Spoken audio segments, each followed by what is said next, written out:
Olá, a gente vai começar hoje com uma frase da nossa convidada maravilhosa. O que a sua voz diria hoje se ela pudesse falar sem medo de nada? E é com essa que vocês ficam para esse episódio. Primeiro a gente vai se apresentar. Sejam muito bem-vindas e bem-vindos à nossa terapia de grupo. Meu nome é Patrícia Belas. E eu sou a Juliana Sobral. Vai ser um prazer ter vocês na nossa sessão de terapia. Hoje a gente está aqui com a psicóloga Beth, maravilhosa. São 32 anos de profissão, com uma bagagem maravilhosa. A gente teve uma grande oportunidade de assistir uma palestra dela e a gente achou assim que seria um presente para vocês trazer um pouquinho dessa mulher que fala tão bem sobre nós mulheres, sobre nossas histórias, sobre muita coisa que vocês vão ter a oportunidade de estar aqui nessa troca com a gente. Beth, se apresenta um pouquinho para quem vai estar assistindo a gente. Tá, joia. Então, eu sou a Beth Moraes, mulher, 55 anos, casada há 32, mãe de uma menina que já voltou para o plano espiritual, Bárbara. Toda a construção da minha carreira, ela foi feita com um pilar inicial, que foi a psicologia do esporte. Então, eu sou especialista em psicologia do esporte. E a psicologia do esporte me levou para a prática docente, onde eu ingressei na Universidade da Cidade, dando aula na formação de treinadores de futebol. E de lá eu fui puxada para a Federação de Futebol, onde eu sou a professora mais antiga, há 25 anos, e a primeira mulher na federação como docente. E toda essa bagagem me levou para a clínica, né? E para o mundo corporativo, que é um universo também muito interessante quando a gente fala sobre a questão do feminino, da presença da mulher. Mas o que eu tenho para dizer para vocês, que a minha bagagem, eu acho que o primeiro marco, o primeiro divisor de águas na minha vida para que eu encontrasse o que eu vim falar aqui, que é a voz, a minha voz, né? O meu posicionamento numa sociedade ainda com questões sobre a mulher, foi na minha iniciação profissional, tá? O primeiro marco, obviamente, foi a minha mãe, que é uma musa inspiradora para mim, que também tem lá suas histórias de superação e de posicionamento num mundo onde ela precisou aí desbravar muitas coisas. Então, o meu primeiro marco de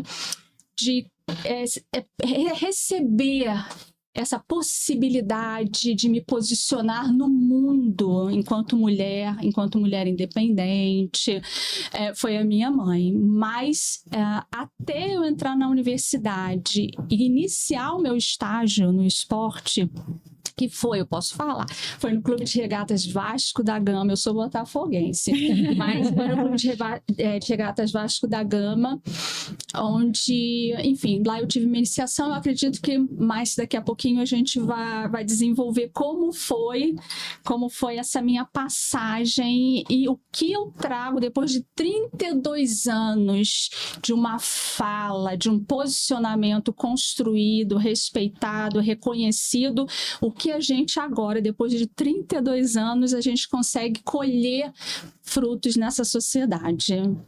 Que linda! Eu vou ler só um textinho para vocês terem, um texto pequeno, para vocês terem uma ideia do que vai vir. Além do que ela já falou, já deu uma ideia. Só para a gente começar. Posso ler? Sim. Receber a Beth é abrir um espaço de escuta profunda, vocês vão ver.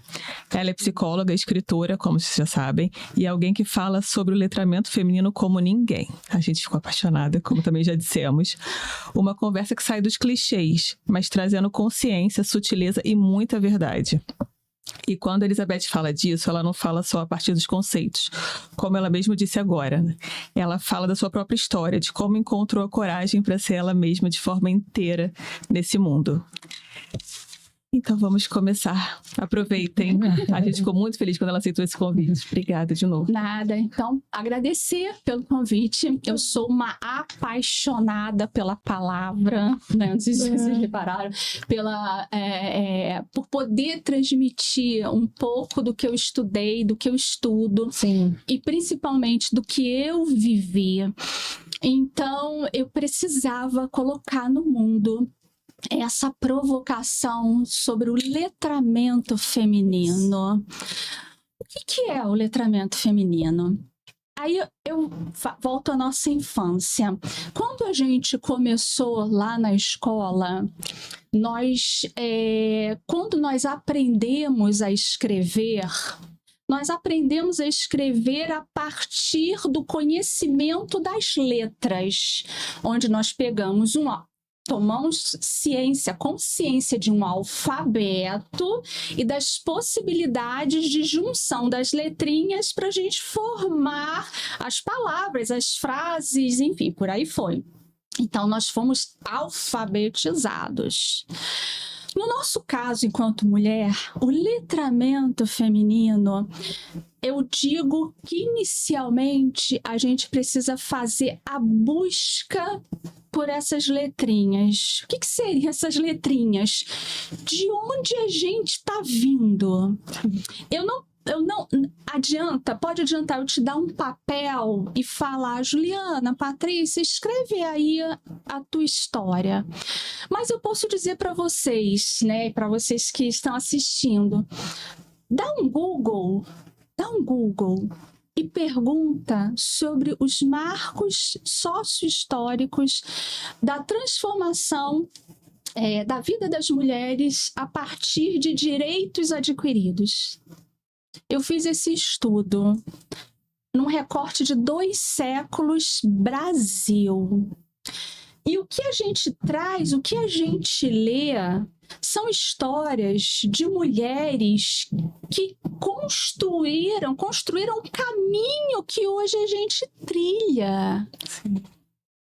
Então, tocando na questão, que é uma questão sempre sensível do feminismo, o feminismo, infelizmente, ele hoje é muito estereotipado. Às vezes, quando a gente fala do feminismo, algumas pessoas torcem o nariz ou se incomodam. Ela é uma feminista. Cara, eu sou uma mulher feminina, ativista social do cotidiano. Se essa definição chegar até você falar, você é uma feminista, ok, também, não me importo, porque eu sei o que eu faço. Então, o que eu faço é levar até as mulheres a consciência de que houve uma construção milenária. Eu estou fazendo um recortezinho de 2 séculos. Quando a gente fala 2 séculos, a pessoa fala, nossa, 2 séculos, mas é pouco.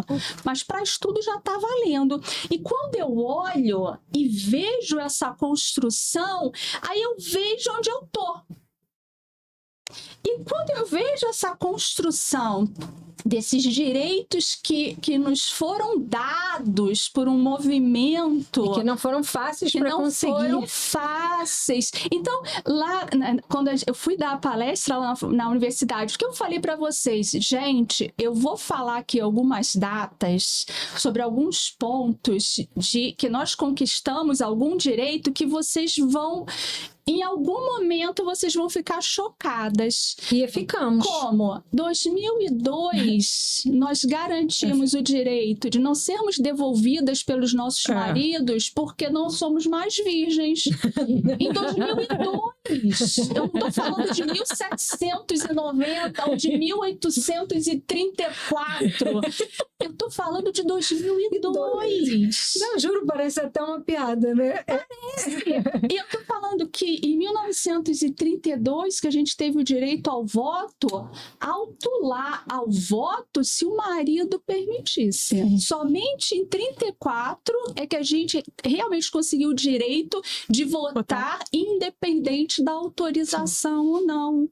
1962 era o marido que tinha que autorizar você poder trabalhar ou não. O que mais me assustou foi 2018. 2018. Importunação sexual só virou crime agora. Exatamente. Há 6 anos. E, assim, Juliana, importunação sexual. Eu gravei um vídeo há 2 semanas ou semana passada sobre aquelas questões que nós vivenciamos mais uma vez, sobre a professora, a diretora e a psicóloga sobre episódios de feminicídio, né, que teve a menina que foi arrastada, perdeu as pernas, tal, e esse assunto me atravessa profundamente por questões pessoais de mulheres que me antecederam, que graças a Deus eu tô tentando, né, sair desse lugar, mas eu tenho um histórico de mulheres que me antecederam que vivenciaram algumas coisas. Eu gravei um vídeo falando justamente essa questão do feminicídio e trazendo a misoginia como não sendo uma patologia. Porque quando a gente patologiza o agressor, a gente tira dele a responsabilidade de escolha e de culpa. Então, quando ele vai ser julgado, ele já é julgado com um outro olhar, né? Mas, enfim... Você falou desses casos que aconteceram agora recentemente, que foram doloridos de ver, de tudo, né? Teve aquele caso também da presidente que foi abusada, né? Isso. No meio de uma entrevista ao vivo. Exatamente. Como que os homens se sentem apropriados de ter esse tipo de conduta, né? É uma coisa assim tão absurda. E é isso, porque em 2018 que a gente tem uma lei para isso. Essas datas, gente, foram profundamente impactantes, porque a gente sabe de muita coisa dessas, mas a gente não tem as datas. Quando você tem o palpável das datas, isso é muito impactante. A gente vai colocar no vídeo, depois eu vou tentar colocar aqui as datas para vocês terem uma noção, assim. Tem outras datas aqui, né? Além dessas que você citou, e são todas importantes da gente lembrar. Assim, e o letramento feminino, quando você vai descobrir a sua voz, isso é muito interessante, que todo mundo fala assim, agora toda feminista fala em descobrir sua voz, mas é a voz. É a comunicação. Eu preciso dizer que não é legal, eu preciso dizer que não é assim, eu uso a minha voz. Ou a minha escrita, que é uma outra forma de me comunicar, mas Sim. é isso. Sim. Não, mas gera algum desconforto também, mas tudo bem, vai passar, tá? Todo mundo tem direito de elaborar as suas questões. Então, é diferente quando eu chego para você e falo, quem é você hoje nesse mundo? Você partindo só da sua história. Quando você tem essa construção, quando você tem esse conhecimento, quando você olha para a sua história, isso pode ter acontecido com vocês lá na palestra, fala... Caramba! Primeiro, no meu caso, é agradecer. Tipo, galera aí que me antecedeu, muito obrigada, que muitas perderam vida e muitos também. Porque nós tivemos homens apoiando essas conquistas. É o que eu sempre gosto de falar. Não é um movimento de gênero. Não é contra os homens. É um movimento social, humano. Sabe? É o que eu defendo. Tanto quando eu sou convidada para ir a certos locais, falo assim, são as mulheres, o teu público. Eu pergunto, qual é o público? As funcionárias da empresa. Eu falo, funcionárias e os homens? Não, isso é um assunto de mulher. Isso é um assunto social. Para todos. Para todos. Sem dúvida.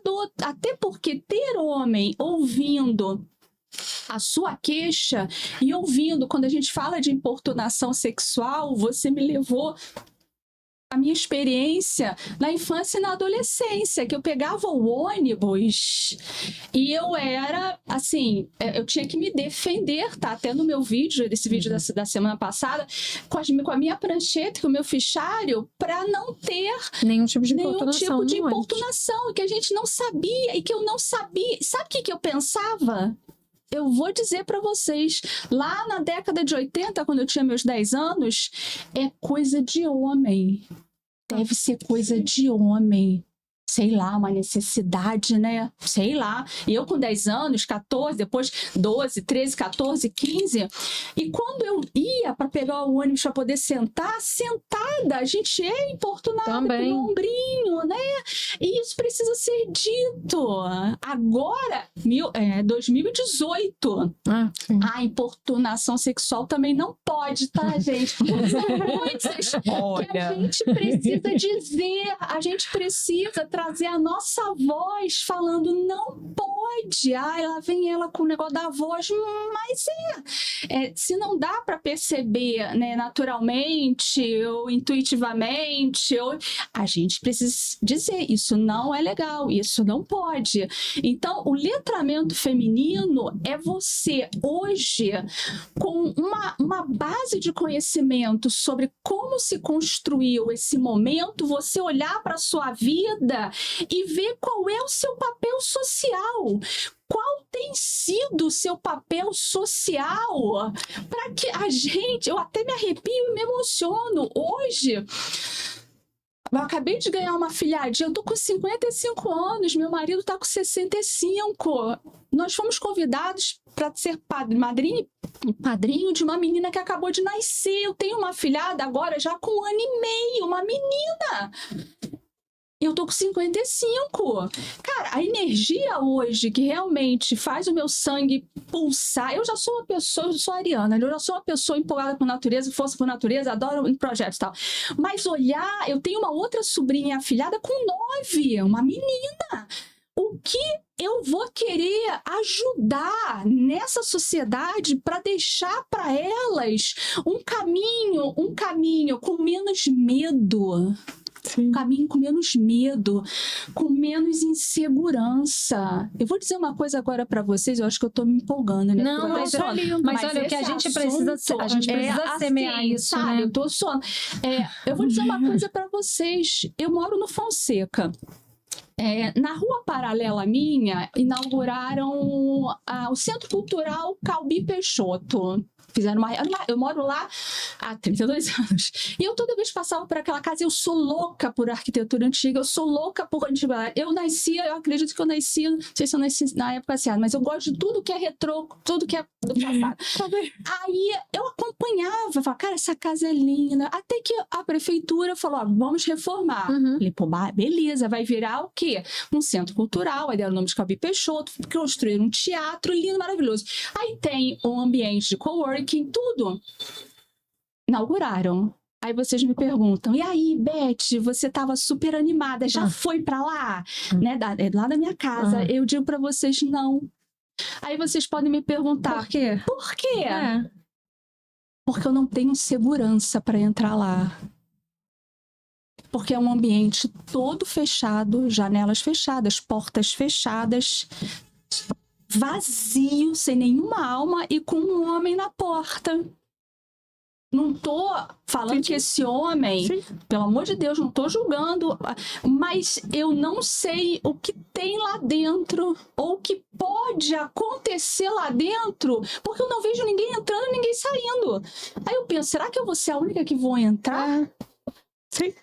Aí eu pensei que eu vou chamar alguém para ir comigo. Sim. Quando você, homem, em pleno século XXI, ia temer entrar num centro cultural porque não vê movimento, só vê uma... Eu nem vou falar homem. Uma pessoa só na porta. Uma pessoa na porta. Muito difícil disso acontecer. Então, essa é a nossa realidade. Por isso que eu falo de voz, por isso que eu falo que a gente precisa sinalizar desconforto, precisa falar dos medos, das inseguranças. Precisamos. E quando eu falo, eu tenho uma pergunta que sempre, eu não sei se eu faço ela agora ou eu faço no final. Acho que eu vou deixar no final. Agora, mas aí agora. Não, vai. Não, boa, posso dar. Não, vocês que mandam, o podcast é de vocês. Eu tô aqui pra servir. Mas a pessoa assim, fala agora, fala no final, não sei. Não, cara, assim, como está na sua casa? Como assim? Fala de novo a pergunta. Como está na sua casa? Ótima pergunta. Não precisa responder, que eu sei que é uma pergunta que a cabeça pira meio com essa questão. Porque quando eu vou nas empresas ou em outros ambientes, fizemos aqui um programa para mulher, e dentro do programa você vai dar uma palestra. Beleza, aí eu começo. Aí quando tem os homens, eu falo, nossa, que iniciativa bonita, né, de vocês, de trazer um espaço de diálogo, que eu gosto de espaços de diálogo, tá? Que a gente possa falar, que o homem possa também dizer, gente, tá confuso pra gente, a gente tá meio que perdido nessa situação. Fala também. Mas aí eu pergunto, como é que tá na sua casa? Porque você, quando contrata uma profissional para falar sobre esse conteúdo, trazendo essa pauta para o teu ambiente de trabalho, para tua universidade, ou seja lá para onde for, você já parou para pensar qual é a dinâmica da sua casa? Gente, eu sou muito fã, muito fã, da gente olhar para dentro da nossa casa. Porque a família é a primeira célula social, cara.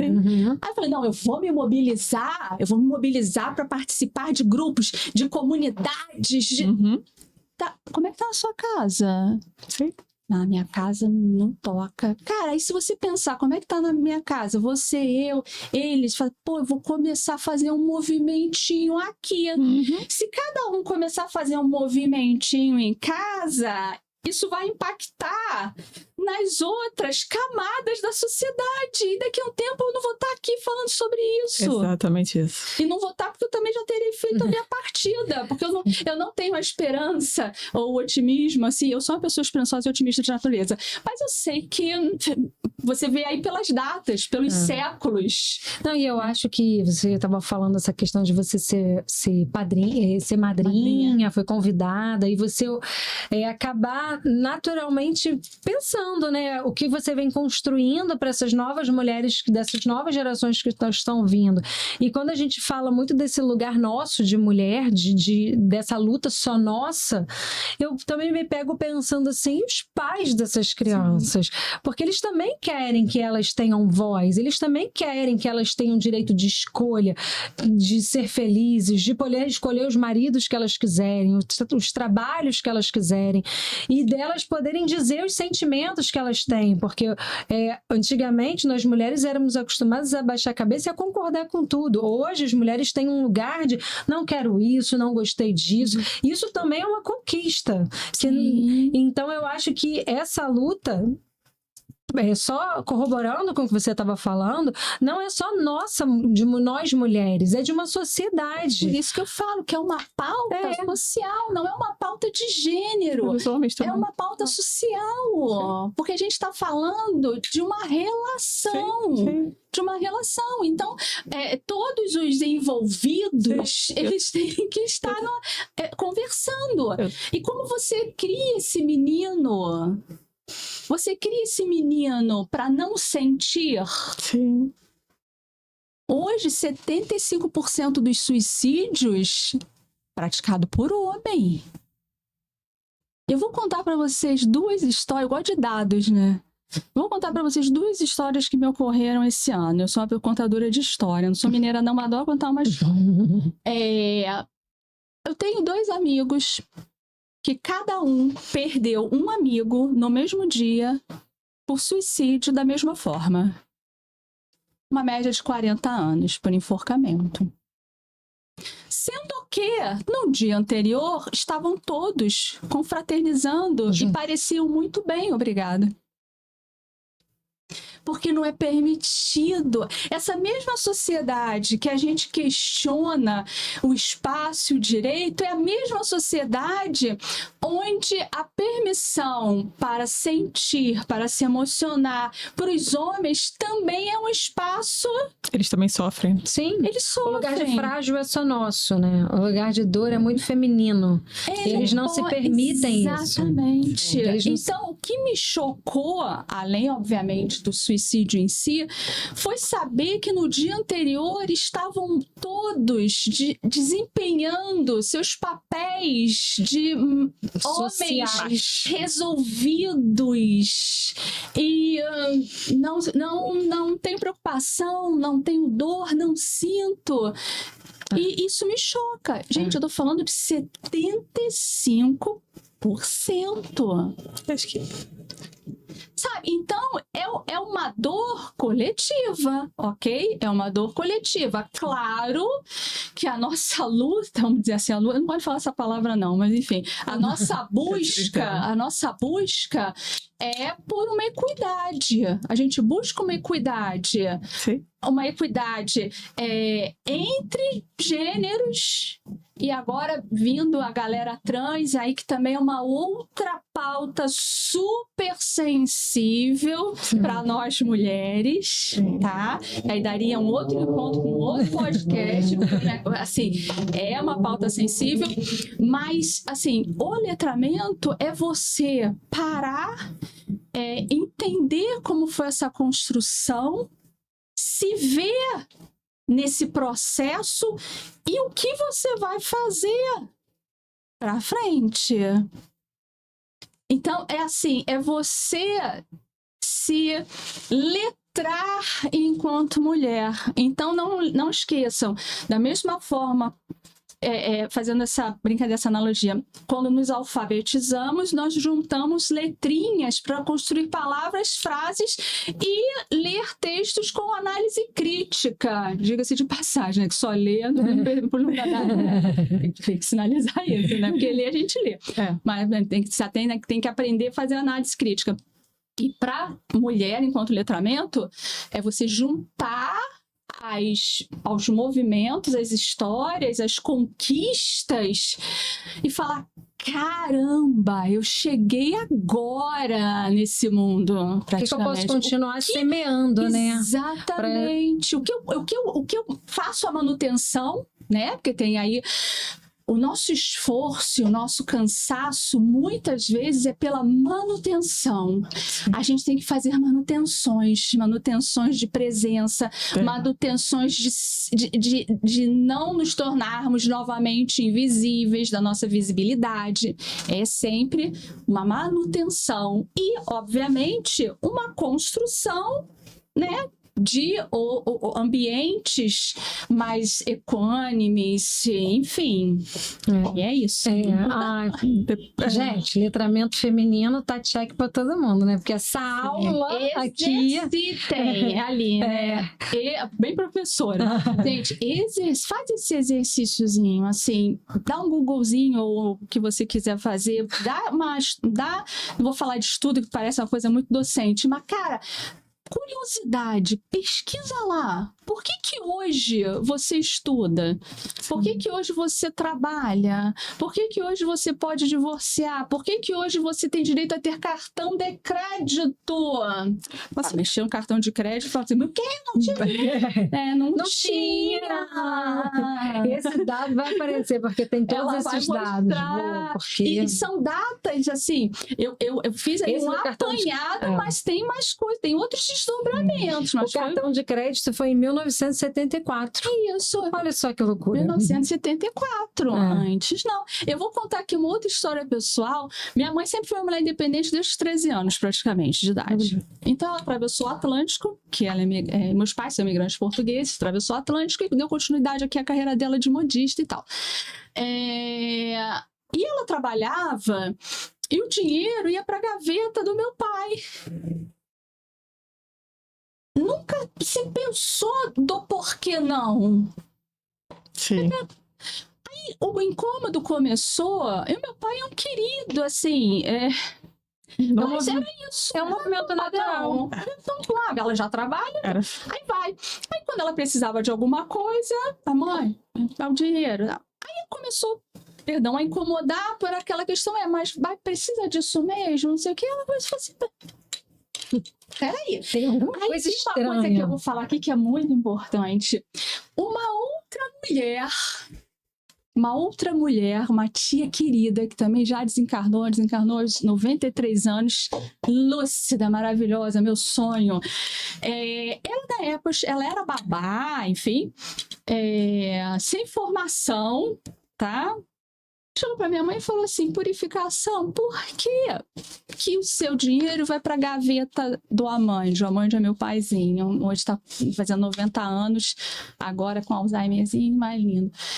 Aí minha mãe falou: pois é, me incomoda por conta disso, né? Agora precisa comprar isso pra quem, não sei o que, não sei o que lá. Então, essa mulher, tia Conceição, eu gosto de dar os nomes, né? Pra levar luz pra ela, que eu não é danada. Tia Conceição, que a gente precisa falar os nomes, falar. Tia Conceição foi para ela e falou assim: por que você não abre uma conta? Não tinha conta em banco. Aí ela falou: mas eu não tenho nem CPF. Sim. Olha a questão da identidade, né? Sim. Aí ela virou pro meu pai e falou: Amandio, eu preciso tirar meu CPF. Era o banco que fazia isso. Aí meu pai falou assim: mas pra quê? Você não precisa. Tipo assim, você é mulher, você não precisa de CPF. Mas ele não falou com a aspereza de domínio, até porque ele, ali naquela relação que ele dominava, o pai falou tipo assim: mas pra que necessário? Ela falou: não, porque eu quero abrir uma conta. Ele falou: abrir uma conta? Pra quê? Temos a gaveta? Temos a gaveta, né? Puxa o colchão, temos a gaveta. E ela foi, porque ela é danada, né? Minha mãe é do balacobaco. Ela foi, ela tirou o CPF, ela abriu a conta e, ó, hoje 82 anos, uma mulher do caramba. Ele falou aqui, ó. Não ia falar não, ia falar assim. Uma mulher, cara, que quando eu tô meia mequetrefe, sabe aqueles dias que a gente tá meio mequetrefe? Eu penso na minha mãe. Eu sou filha dela, não? Cara, Beth, alto lá. Vamos dar uma espanada nessa situação, ainda mais a Anne e pouco entrando na menopausa, que é uma outra pauta. Quer voltar 3 vezes mais? Põe aí, menopausa, põe aí. Que é uma outra pauta que eu tenho até um perfil só pra isso. Só pra menopausa.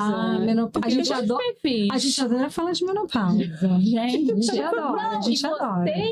Vocês que, não sei se todas passaram dos 40. A gente tá nele. Tem uma coisa chamada perimenopausa, que os médicos, eles ignoram completamente. Não, mas a gente até convidou um médico que foi maravilhoso que teve aqui. Ele não ignorou. Graças a Deus. Eu acho que esse movimento tem mudado. Nenhum dos dois ignorou. Nenhum dos dois. Tiveram 2 médicos aqui, 2 nutrólogos. Estou generalizando, peço desculpas à classe médica, porque foi assim, a minha experiência de mais milhões de mulheres desesperadas na perimenopausa, e como os hormônios no exame de sangue ainda parece que tá tudo assim, a mulher desesperada. Aí dá antidepressivo para essa mulher. Não, mas então, dá ansiolítico para essa mulher, não é só hormônio. Mas eu acho que hoje, Beth, a gente até falou isso nesse outro episódio, e eu acho que é um movimento muito atual. É um movimento muito recente de falar dessa perimenopausa e falar da menopausa também. Não é um movimento muito antigo. Não, há 6, 7, 8 anos, há 10 anos atrás ninguém nem falava assim. Eram só assim, aquela mulher com calorão, mas suando, e muito pelo contrário, ela com vergonha de estar na menopausa, e as pessoas olhando até meio torto. Ai, olha ela, tipo toda assim, suada. Acabei pra vida, né? Esse assunto da menopausa, ele é muito, muito bacana. Era triste envelhecer, né? Convidada já pra gente falar sobre esse assunto de novo. E a questão do envelhecer, eu tenho umas teorias. Conte-nos. Eu falo envelhecimento. Eu estou envelhecendo sim. Eu me reconheço uma mulher madura, de cabelo grande, grisalho, sim. Que tem uma pele craquelada, sim. Nem é craquelada. Tenho as minhas questões, sim. O dia que eu quiser fazer procedimento, eu faço também. Enquanto eu não quiser, eu não faço. Cara, e é isso, porque eu tenho direito da escolha. Perfeito. Você chegou no ponto. A questão do feminino, a gente não está falando mulheres, saiam de casa, não sejam mais donas de casa. Não é isso.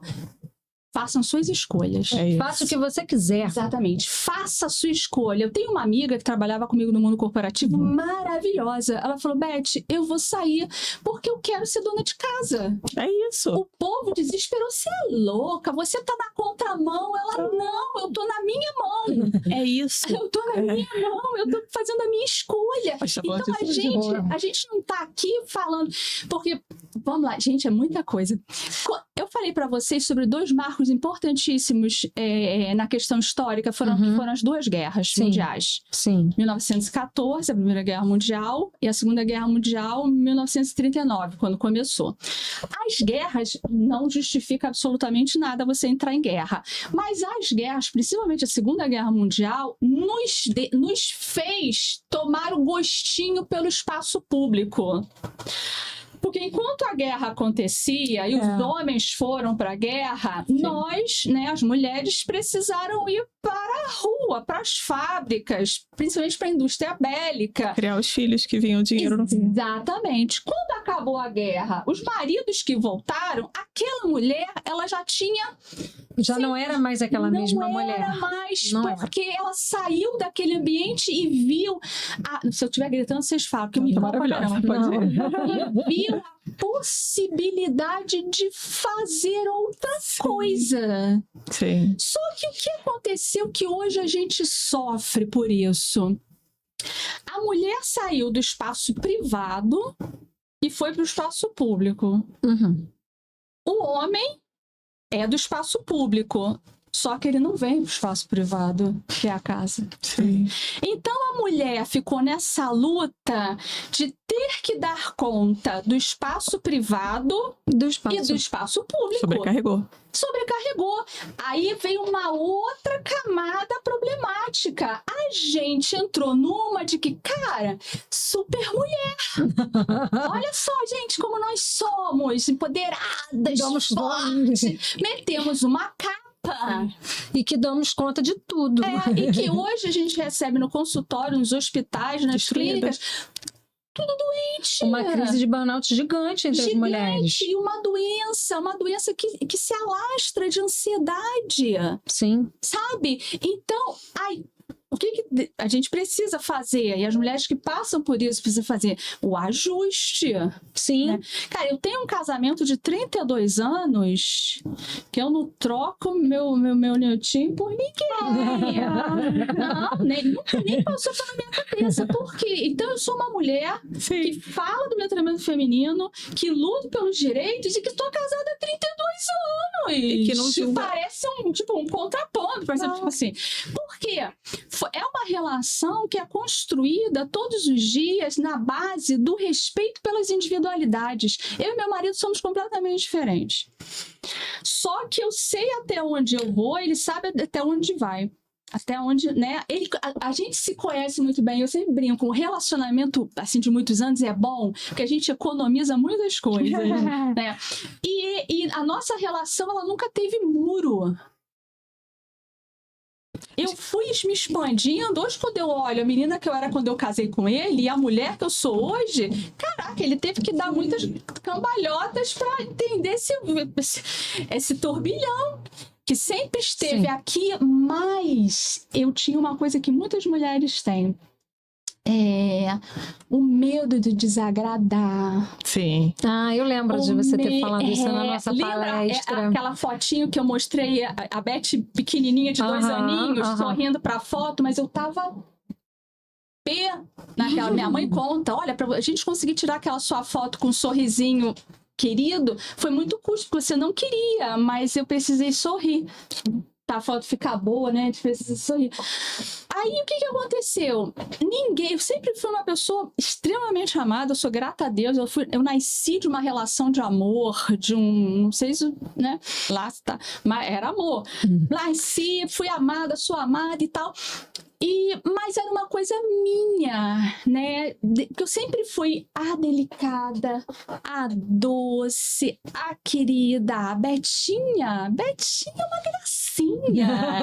Né? Enquanto as outras primas gritavam, corriam de um lado pro outro, Betinha tá lá, brincando de princesa com a bonequinha de papel, que eu sempre gostei, gosto até hoje E de você princesa. foi se colocando nesse lugar. Aí que eu quero chegar.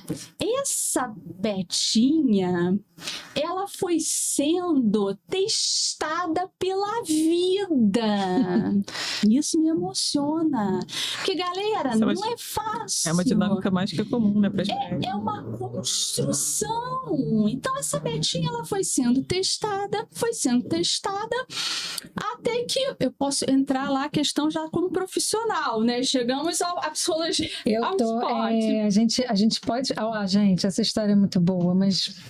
Vamos, eu tava doida pra gente falar dela. Então, chegamos lá, porque eu já falei, eu acho que do letramento, da Betinha, então. Fui para faculdade de psicologia. Aí a pessoa faz medicina. Eu falei, não, eu quero psicologia, né? Eu quero psicologia por conta daquilo que eu expliquei e tal, que eu participava de um grupo de ginástica aeróbica, que a gente ensaiava muito para apresentação, aí eu ensaiava, desmaiava, no dia seguinte estava lá ligadona para ensaiar de novo, para sentir dor. Eu falei, cara, o que acontece com essa galera que treina? Eu não era uma atleta, eu só ensaiava para apresentações da... Mas essa galera que é atleta, como é que chega ao alto rendimento? Sorrindo, tipo, ligada, querendo muito. Eu falei, vou fazer psicologia, porque isso há 32 anos. Se hoje ainda não tem muito psicologia de esporte, você imagina 32 anos. Eu vou fazer psicologia e lá eu vou ver uma prática de estágio. Beleza, cheguei, prática de estágio. Aí tinha que fazer escolar, hospitalar, clínica. Eu falei, não, eu quero esporte. Hã? Foi sozinha para essa área, né? Sozinha. Aí eu falei, quero esporte. Não existe. Existe. Existe. Não existe, vai começar a existir agora, inclusive. Que aí eu vou fundar esse negócio aqui, de psicologia do esporte. Aí eu falei, não, mas em psicologia não existe. Eu falei, eu vou em educação física. Fui lá no departamento de educação física, falei, oi, beleza. Eu sou da psicologia, só que eu quero fazer estágio em psicologia do esporte. Que nós temos, inclusive, a disciplina. Quem é o professor? É o doutor, ele é psicólogo, doutor Olavo Feijó.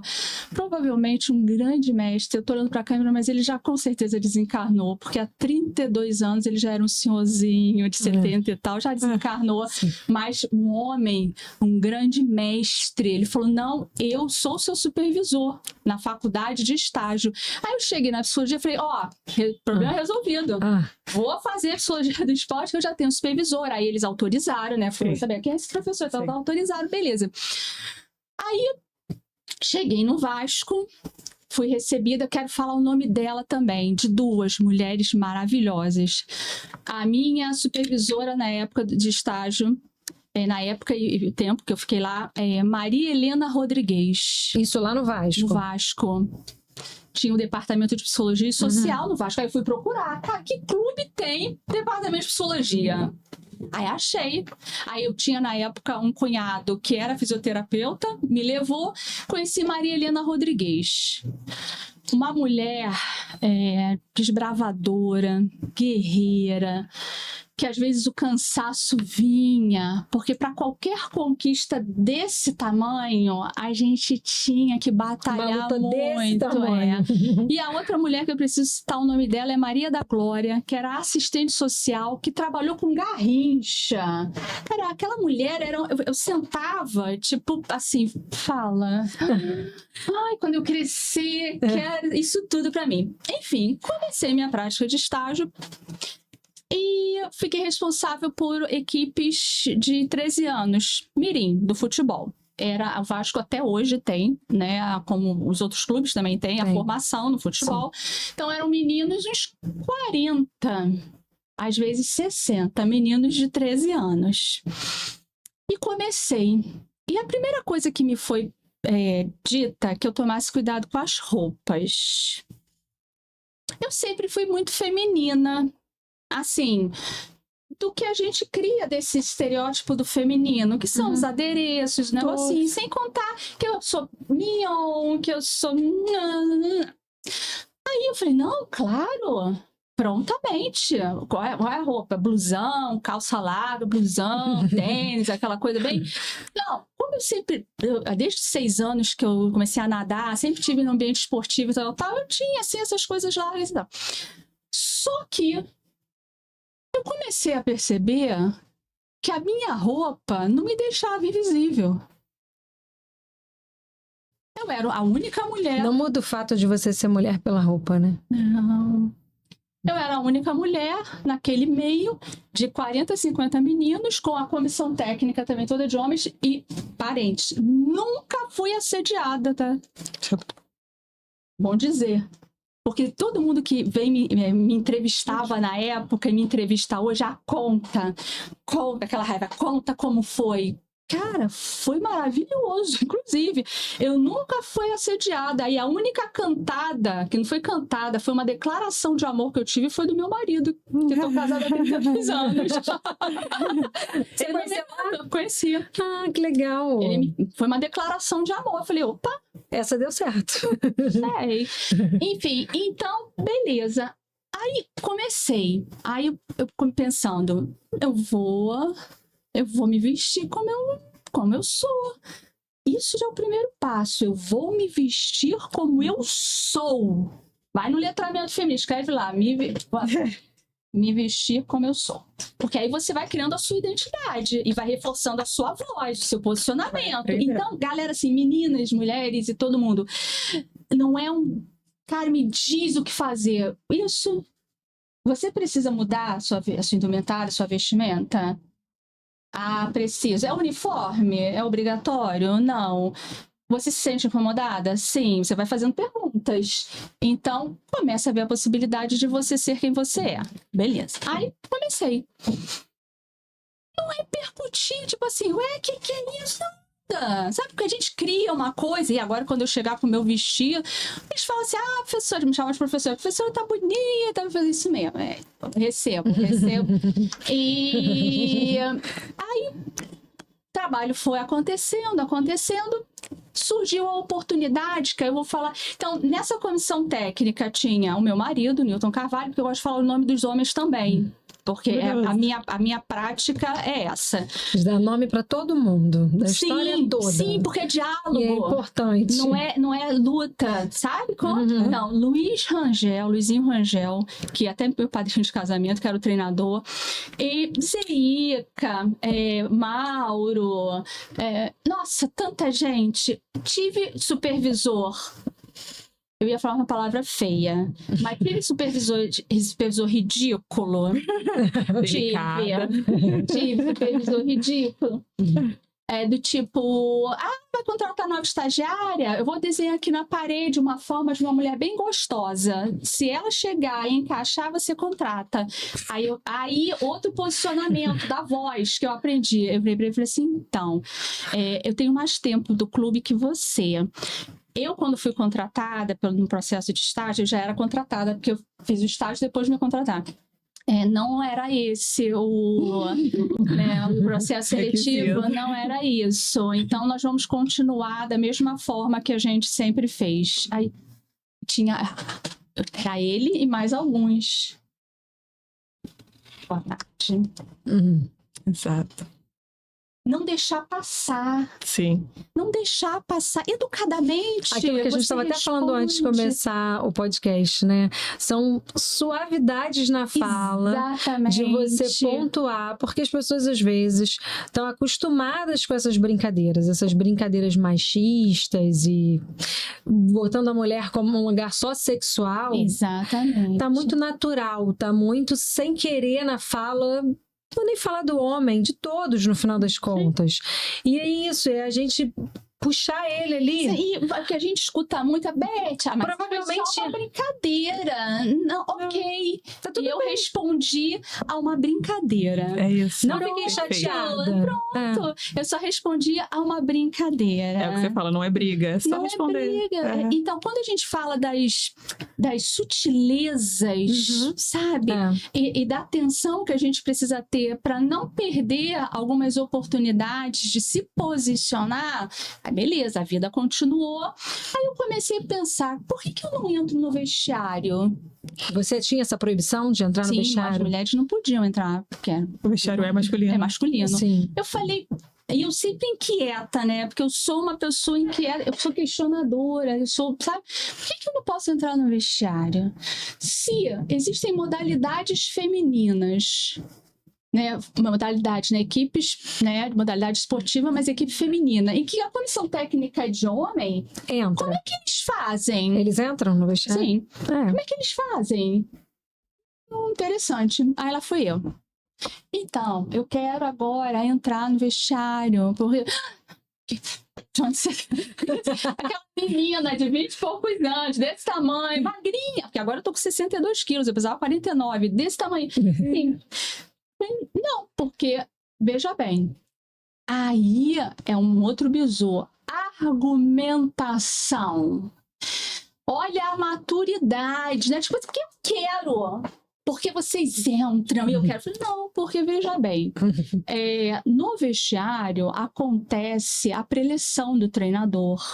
Eu quero observar como é que os atletas, a postura, comportamento, as dúvidas que eles têm antes do jogo, quem não está se sentindo muito bem. Eu quero ouvir também, eu quero ver a postura desse treinador, desse preparador físico, porque faz parte do meu trabalho essa observação, para depois, de repente, intervir de alguma forma. Essa parte é uma parte fundamental. Sim, não é do tipo, eu quero porque agora eu tô querendo. Não. Aí, mas como a gente faz isso, Beth?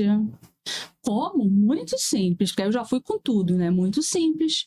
Vocês entram. Eles trocam de roupa. Vocês posicionam eles todos de roupinha trocada. Verifiquem se não tem ninguém fazendo xixi que vai sair de cueca. Tá? Estão todos aqui? Estamos todos aqui. Comissão técnica, todo mundo de roupa, vestido, uniformizado. Ok, a professora vai entrar. Aí vinha um e fala, professora, pode entrar. Simples. Assim. Eu não constrangi ninguém, eu não ofendi ninguém. E virou cultura. Fácil. Virou cultura. Aí vamos para o campo. Eu quero observar o aquecimento. Uhum. No primeiro dia que eu entrei em São Januário, no campo, eu vi na janela Eurico Miranda. Não sei se vocês sabem quem foi Eurico Miranda, né? Eu Um dos sim. diretores, Eu sim. presidente, e, enfim. Tem um nome forte dentro do Vasco, Isso. né? E ele, na janela, aí viraram para mim e falaram assim, você pode ter certeza que ele vai perguntar o que você tá fazendo aqui dentro. Eu falei, não tem problema, porque eu posso explicar, ou eu posso explicar para alguém que vai explicar para ele, já que eu não tenho esse contato direto, para ele saber o que eu tô fazendo aqui. E foi o que foi feito. Uhum. O que essa menina tá fazendo aí no campo? Não, essa menina é a psicóloga da equipe. Então, ela entra para observar a parte de aquecimento, do direitinho. Quando começa o jogo, ela sai. Tá. Medo, gente. Medo. Nós temos certos medos que eles não são necessários. A gente tem medo por quê? Porque alguém diz, isso eu chamo do repertório dos impossíveis, que é o título do meu terceiro livro. Quem te disse que não pode? Quem te disse que não dá? Quem te disse que isso nunca aconteceu, mas que você sente que tem a possibilidade de vir a ser? O que a gente aceita como condição permanente que não é? Nada é. Isso é letramento feminino. Ah. O que você recebe como certeza que é uma reprodução de padrões, mas que não é. Uma outra situação no Vasco muito interessante. Eu fazia dinâmica de grupo. Só que eu fazia no vestiário do amador, do visitante. E às vezes, quando eu ia fazer, estava sujo. Então eu tinha que limpar o vestiário para poder fazer. Aí eu olhava, tinha o vestiário do profissional. visitante, que era amplo, enorme. E o nosso do futebol amador era menor e às vezes sujo.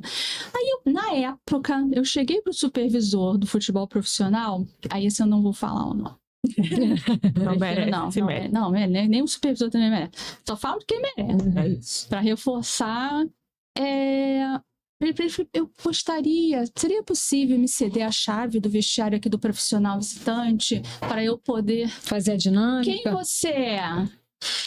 Eu sou Elizabeth, psicóloga da categoria Mirim. Claro que não. Virou as costas e foi embora. Aí eu, tá. Quem é o diretor de patrimônio do clube? Eu esqueci o nomezinho dele. Eu faria questão de dizer, mas eu esqueci agora o nomezinho. Fui lá. Tremendo. Porque ele era aquela portuguesada, né, da diretoria do Vasco na década de 90, de 2000. Mas eu sou filha de português. Cresci. Totalmente ambientada. Cheguei lá, tum. Fala, garota. Aí eu, oi, boa tarde. O que tá querendo? Aí eu, esse sotaque. O que tem meu sotaque? Falei, isso é português, isso é tão familiar. É? Por quê? Meus pais são portugueses. Então você é da terrinha. O que você tá querendo? Então, eu sou psicóloga lá do futebol amador e eu faço trabalho com um grupo, né, de técnicas de grupo e tal. Até o momento, eu estava utilizando o vestiário, né, do amador visitante, mas às vezes ele tá sujinho e tal, eu tenho que chegar mais cedo, limpar e vestiário, você sabe como é que é, né, vestir papel higiênico. E já aqui nós temos o vestiário profissional, que é amplo, está sempre limpinho, quase nunca é usado, a não ser em dias de jogos. Você poderia me emprestar? Pega a chave, garota. Um quadro cheio de chavinha, né? Com uma cara de português. Eu abri o quadro. Qual? Essa. Eu peguei, ele virou pra mim e falou assim: você não precisa me pedir de novo. Quando você precisar, eu te autorizo. É só abrir o quadro e pegar a chave. Assim. Beleza. Lá fui eu. Toda. É aquele famoso do não, a gente não já tem? Vamos tentar o time. Aí foi. Primeiro, aí a porta do vestiário era em frente à porta do vestiário profissional do time, profissional. Quando eu tô lá na minha dinâmica, deixei a portinha aberta. Porque eu não sou boba. Tem que ter umas malandragenzinhas. Quem passa? O homem do não. Supervisor profissional. Ele parou na porta e, oi, boa tarde. Então, continuei o trabalho. Ele nunca comentou. Ele não veio te questionar? Achei que ele ia... Não. Se eu tenho a chave que eu consegui com o diretor de patrimônio, eu tenho a chave do clube. Se eu quiser, eu pego a chave do Vasco e eu entro. Nunca me questionou. Então, assim, voz e você vai ganhando seus espaços, né? A gente vai ganhando. E nessa equipe com os meninos, eu comecei a fazer um trabalho que foi um marco e um divisor de águas para mim, e eu acredito para muito, né, uma parte deles. Que eu levei uma técnica, uma ferramenta, enfim, porque eu tinha uma equipe de 40 meninos. Eu era a única psicóloga dessa equipe. Cada equipe tinha uma psicóloga. 40 meninos. E não dava conta de atendê-los em suas demandas, em suas questões, em tempo real, praticamente. Sim. Esporte, apesar de ser formação, tem competição e todo mundo quer ganhar. Sim. É bonito falar que a gente está formando atleta, cidadão, mas quer ganhar. E ainda tem a rivalidade. Então, eu falei, cara, o emociômetro. Aí eu criei o emociômetro, que era assim, né? Grandão, com o nomezinho de todo mundo, e as bolinhas, as canetas. Como você chegou hoje no treino? Se pintou vermelhinho, é porque não tá bem. Se pintou amarelinho, é porque tá mais ou menos. Se pintou verdinho, é que tá jóia. Aí viraram pra mim e falaram assim: Beth, não dá pra você fazer isso, são meninos. Aí que eu cresci. Falei, dá. Dá sim, porque são humanos, são crianças. Então dá. Dá sim. E Eu vai vou dar. fazer. Aí me falaram, mas eles não vão querer. Não. Aí nós começamos. Com o tempo, a gente tinha uma abertura tão bacana, chamava assim, professora, eu não tô bem, mas eu não vou pintar vermelhinho, porque eu não quero conversar. Ótimo. Perfeito. É isso, cara. É isso que eu tô te dando.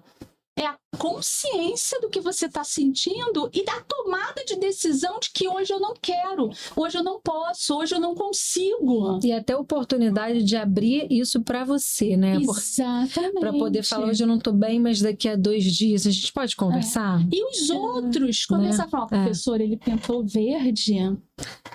Não tá, não. Tá, não. Dá uma olhadinha de perto.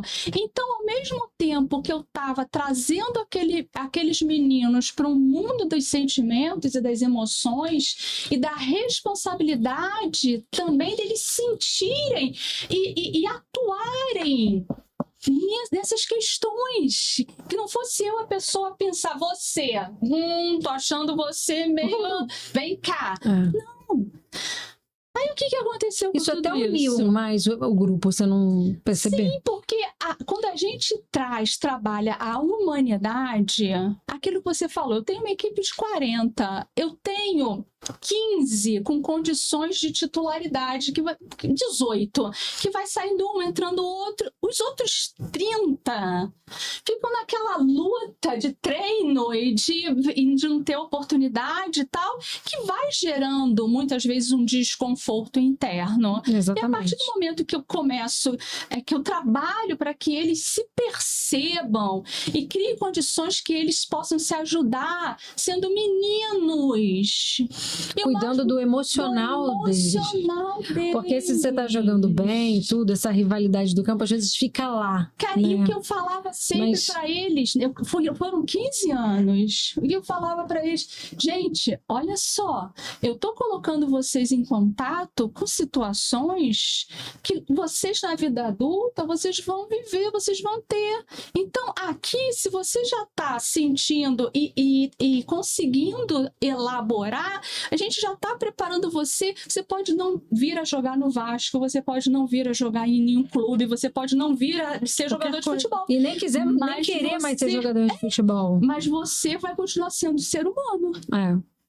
Então, hoje, eu tenho contato com boa parte deles que me falam quanto eu ajudei a eles hoje serem... Hoje, eles estão com 40 anos. 42, 45. Eu vou até aproximar esse microfone. Eu tinha. Eu fiquei muito emocionada nessa história. Eu acho muito incrível. Tinha apenas mais 10 anos que eles. Eles tinham 13, eu tinha 23. Hoje eu tenho 55, eles estão com 42, 45. Ela é amiga deles até hoje, gente. Aí eu tenho amizade. O grupo do WhatsApp é com meu marido. A gente tem contato pelo Facebook. Sim. Instagram. Sim. E o que eu recebo são depoimentos de como eles são hoje homens, pais e maridos melhores.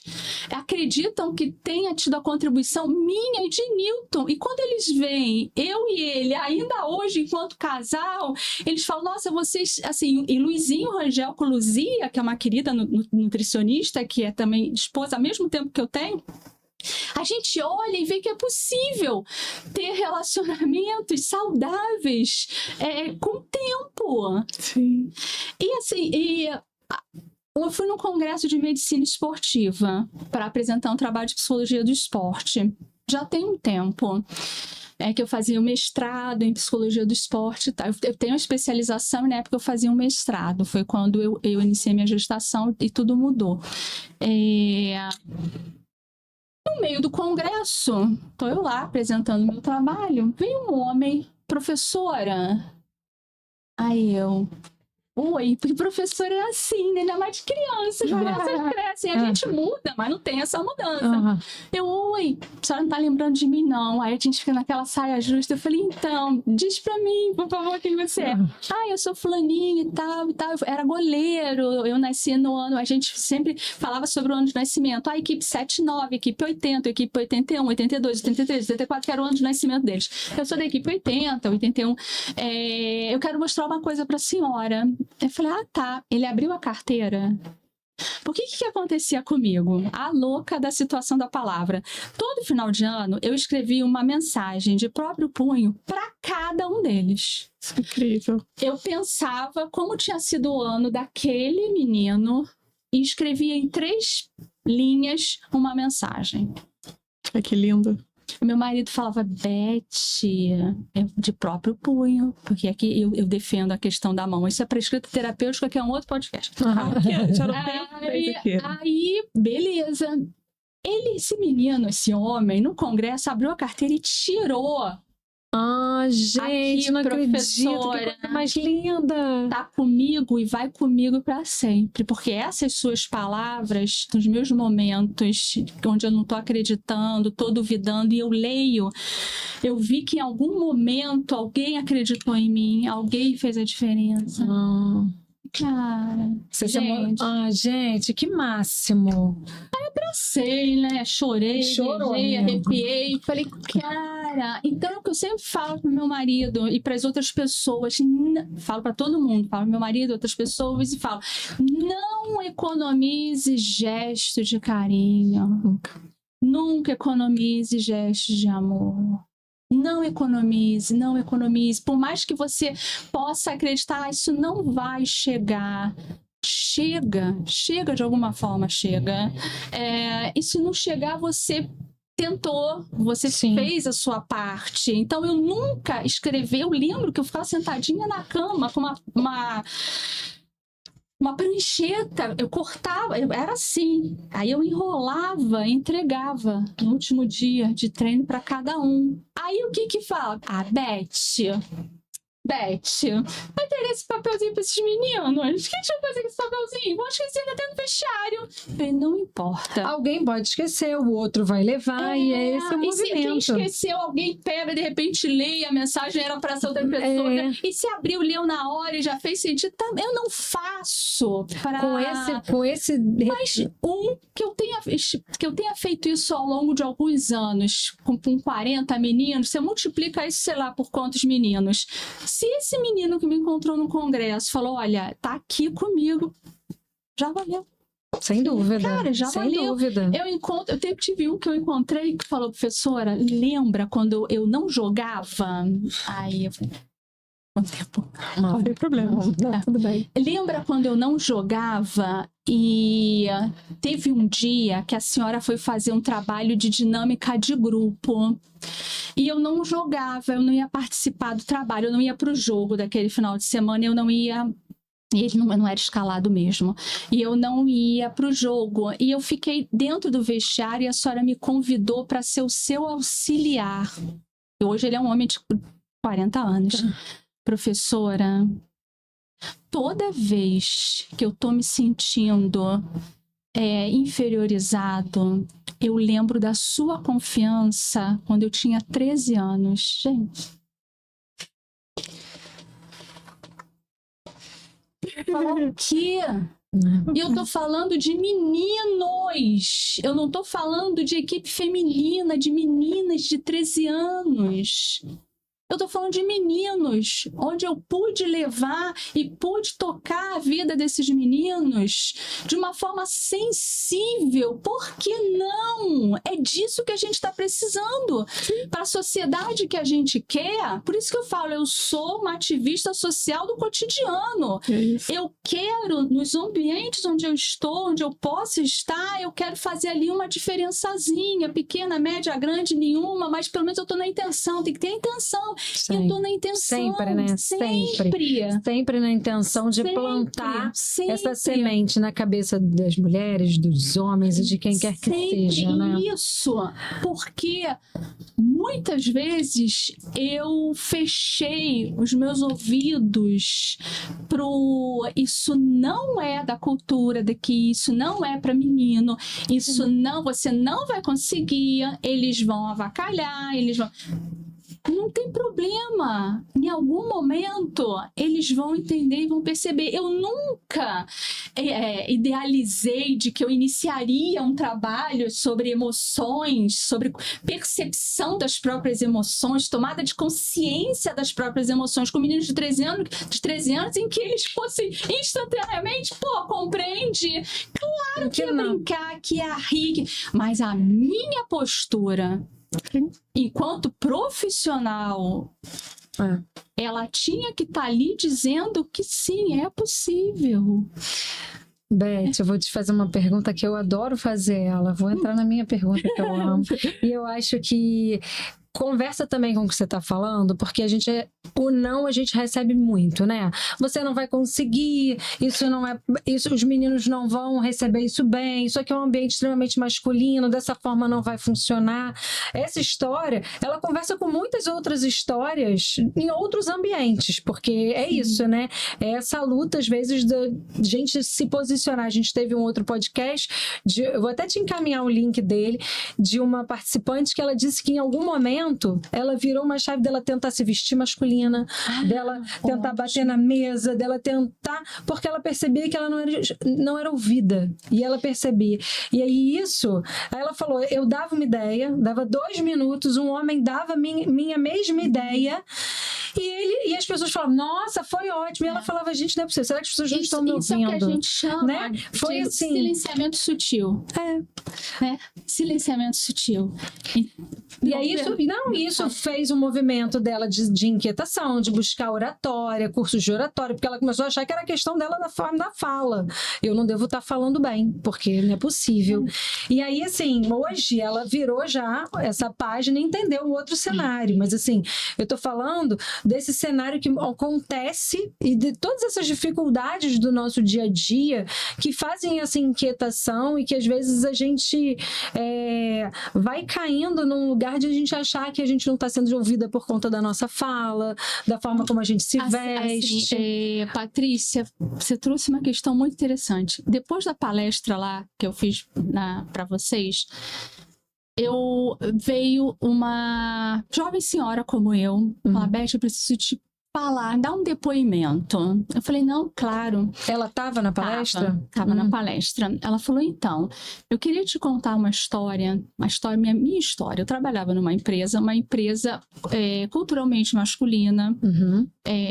Quando a gente fala culturalmente masculino, são ambientes em que, pela cultura, tem muito mais homens trabalhando. 90% às vezes é pela temática, às vezes aí você vai para as universidades, também continua uma entrada maior de homens, que nem a gente. Nós temos ambientes que culturalmente são femininos, que geralmente são os ambientes de educação e de cuidado. Sim.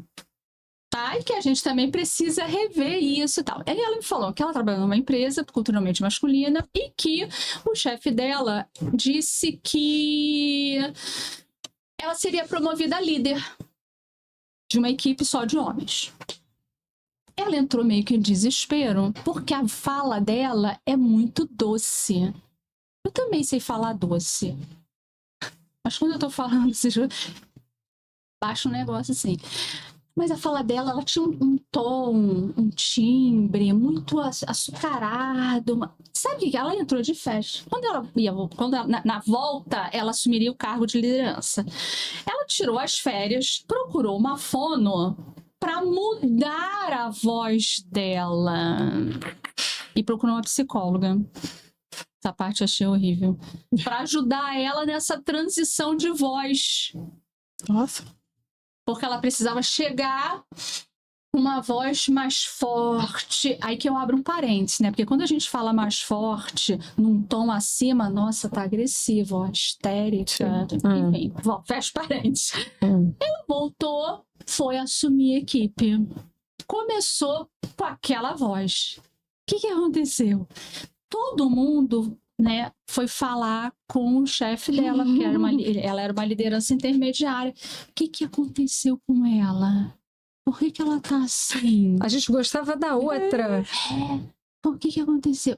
Aí, paralelo a isso, em casa, ela tinha um irmão que eu não sei, agora eu não me lembro, não sei se era com Down ou um autismo, que começou a ficar com medo dela, porque ele não reconhecia a forma porque ela começou a não dar conta do tipo, entrei na empresa, liguei a chave do Tom, saí da empresa, desliguei para o meu Tom. Olha só que ela mudou.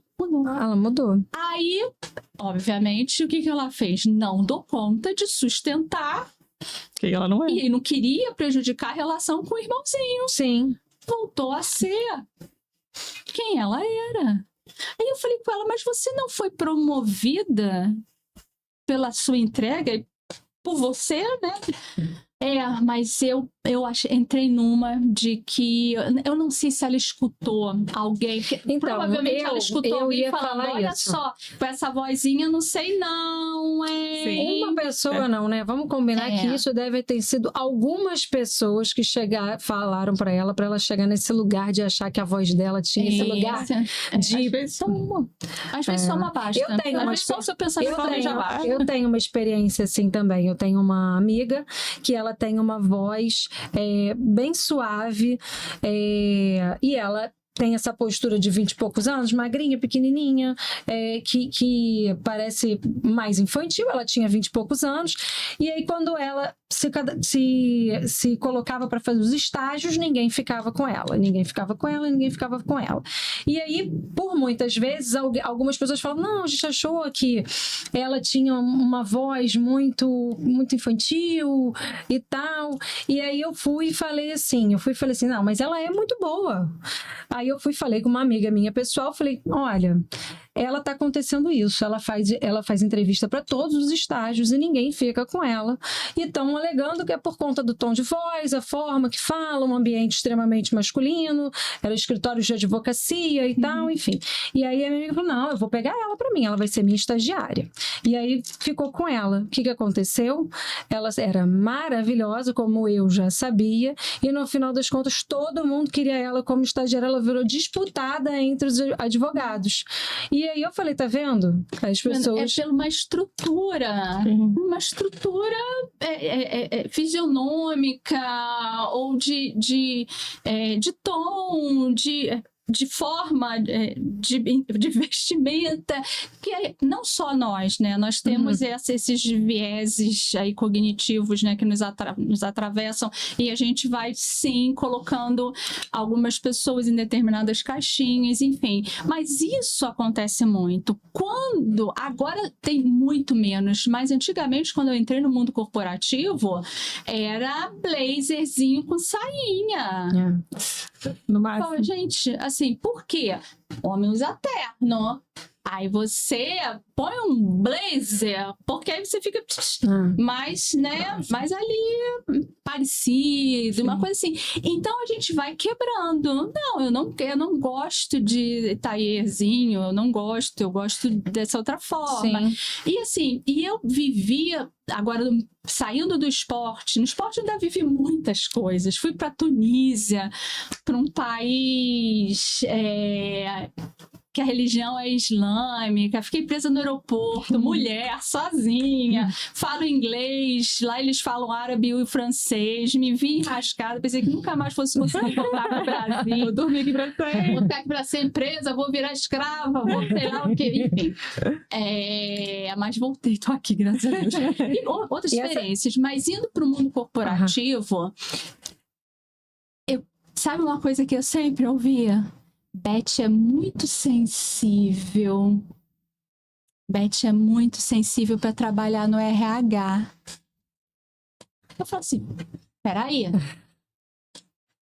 RH. Porque eu já detestava esse nome, recurso humano. Recurso humano? Coisa horrível. Eu sempre fui muito questionadora, né? Coisa horrível. Aí eu já cheguei mudando a minha assinatura, nada de atenciosamente, é abraço fraterno. Aí o pessoal, você é louca, atenciosamente é da O padrão. Aí eu falei, com quem eu falo? Fala com a gerente. Fui lá, Soraya, posso mudar o atenciosamente por abraço fraterno? Ela olhou pra mim e falou, você acredita? Sim, vem daqui. Então pode. Aí eu trabalhava na universidade corporativa. Eu era responsável por desenvolver o conteúdo de todas as palestras comportamentais, sem ser de liderança, e ir para a sala de aula como facilitadora de todo esse conteúdo para a empresa toda. 5.000 funcionários. Aí eu passava nos corredores, você que é do abraço fraterno? Ai, que delícia. Sim, sou eu. Ai, gente, acho o máximo isso. Sou eu, beleza. Aí, final de ano, tô respondendo a um superintendente, aí escrevi uma mensagem de Natal, né? Não padronizada. Aí disparei. Aí mostrei pra uma amiga. Beth, você escreveu isso pra fulano? Falei, felicitação de Natal. Ninguém a mãe. Aí chama, vem cá, gente, olha o que a Beth escreveu. Enquanto elas estavam olhando o meu e-mail, chegou a resposta dele, que não demorou 20 segundos. Te agradeço pela felicitação, graças a Deus, alguém nessa empresa fala alguma coisa de coração. Aí eu olhei... Entenderam? Então, gente, é sobre recurso humano.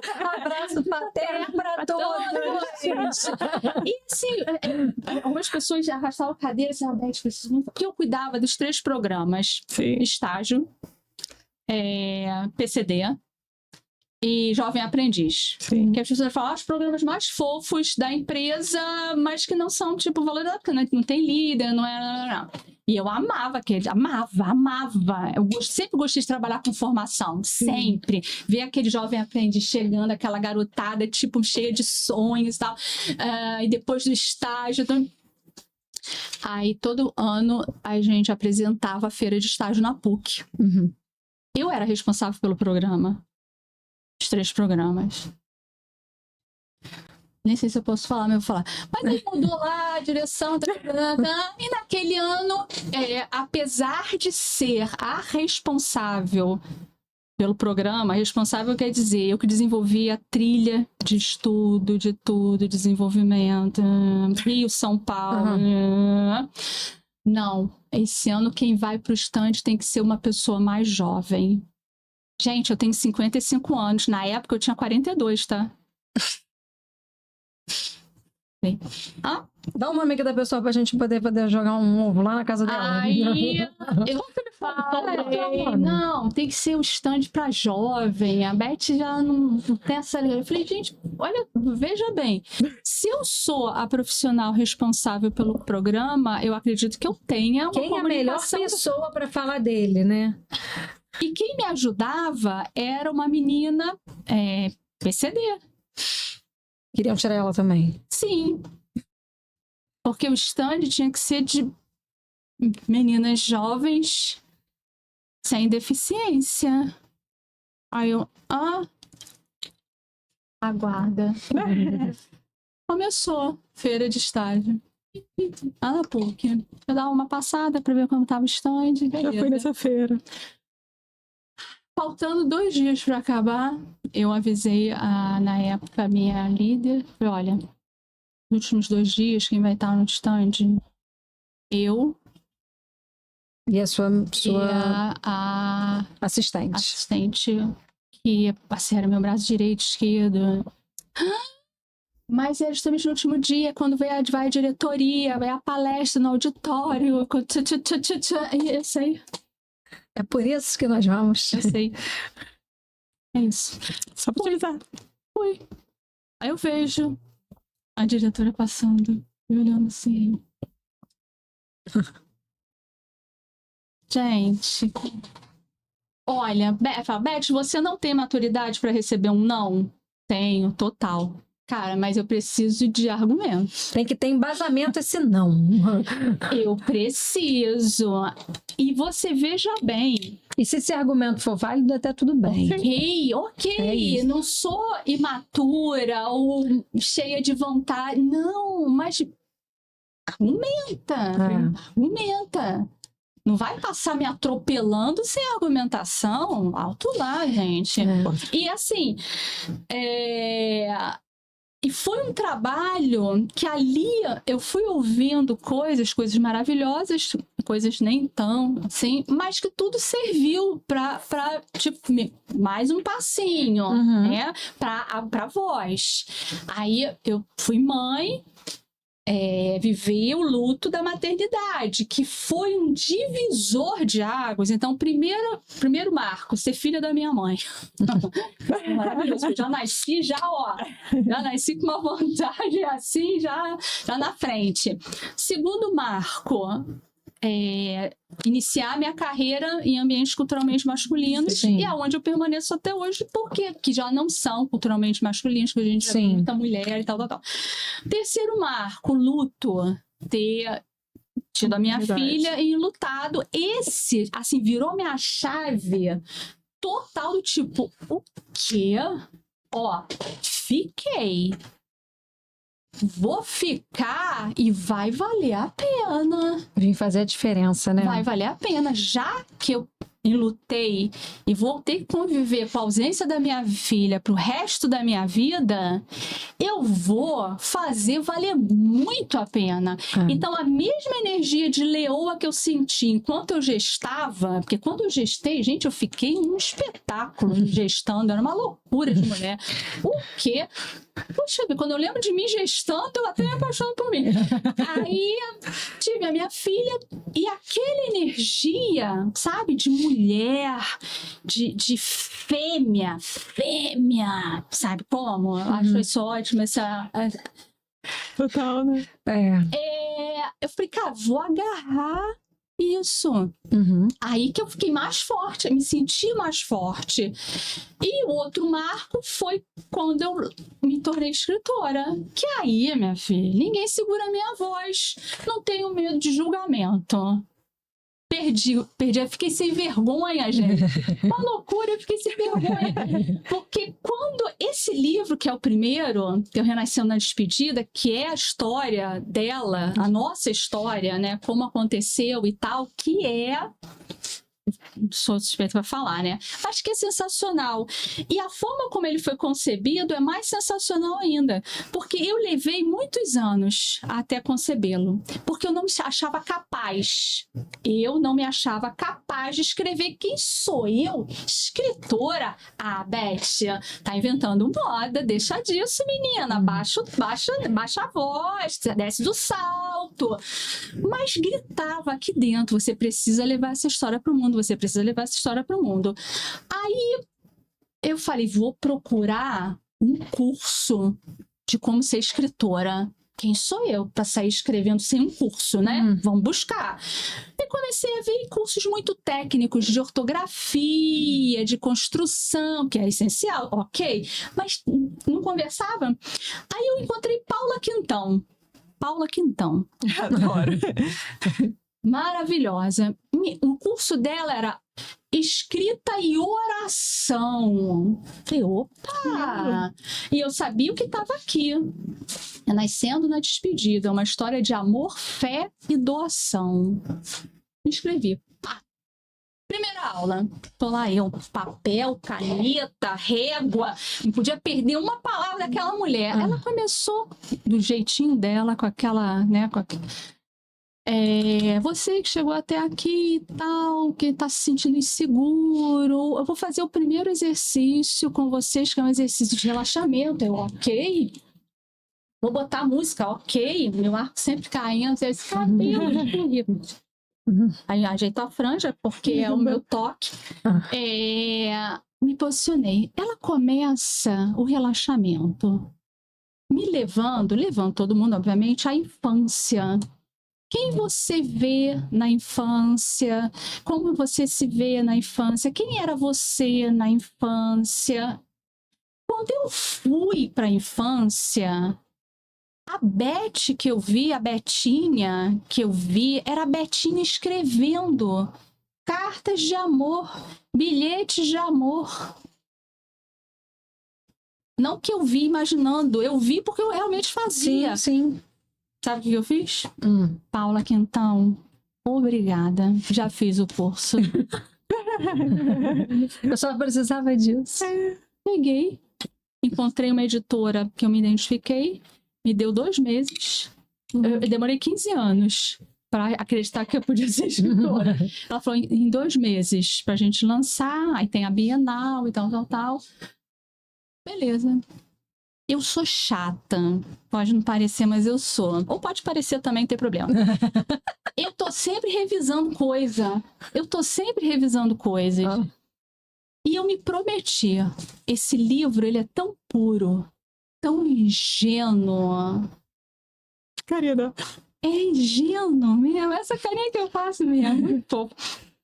Beth, aí o que eu fiz? De onde eu começo? Depois vocês me falam o tempo, tá? Por favor. Como eu começo? Eu preciso de... Como eu vou contar a história de Bárbara, eu preciso ter os marcos. Fui na caixa dela, das fotos, e fui pegando fotos que marcavam o tempo. Peguei as fotos... Aí eu organizei aqui as fotos, por isso que eu trabalho com escrita terapêutica, porque é fantástico. Vocês vão ver mais disso no Instagram, daqui pra frente. Você vai voltar pra cá pra falar disso. Eu botei as fotos, espalhei as fotos. Ótimo. Qual é o tema dessa foto? É isso. Aí eu fui criando os capítulos pela imagem. Em cima das fotos. Pela imagem, eu fui criando os capítulos. Fui dando os nomes.